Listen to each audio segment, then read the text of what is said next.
Our game has been set in Eberron since its launch 6 years ago, and since that time we've heard players asking us, when can we go to Forgotten Realms? We want to see the Underdark, we want to see Elminster, we want to see all these cool, famous people and places and take part in those stories in that more classic setting.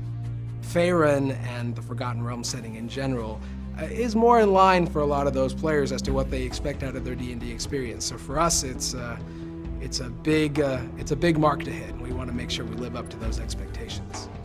The Underdark is an underground world. It's basically a huge network of caves. Some of the spaces open up to these huge expanses. The big hurdle and the difficulty in creating such a space, in terms of the technical aspect, is how do you create a space that's 2 miles high and 2 miles wide, and you know, also the other part is, like, how do you not fatigue the player of seeing rock all the time? So we're coming up with ways where, you know, you might have certain funguses or vegetation that glow in the dark, so they're not always looking at gray walls and whatnot. So it's very challenging in a lot of different ways.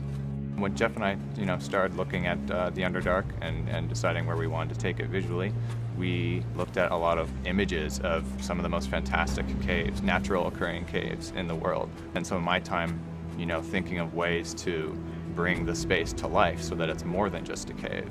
So maybe I'm making some kind of luminescent algae or a new type of mushroom that players haven't seen before. And beyond that, it's also, you know, home to the Drow and home to Shin'Dalaran. And so there's a lot of cool lore that we get to dig into with that as well. Shin'Dalaran in and of itself has a unique flavor, different from other Drow cities. It's actually built on a huge ziggurat, sort of a triangular pyramid that is quite big. It underlies the entire city.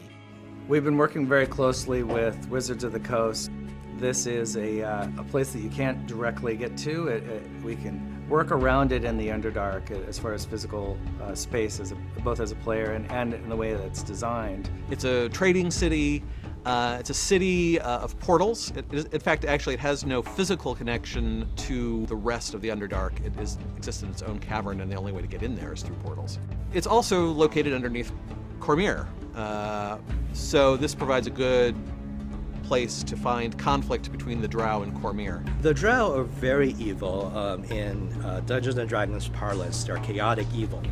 Now, most chaotic evil monsters tend to have a lot of infighting.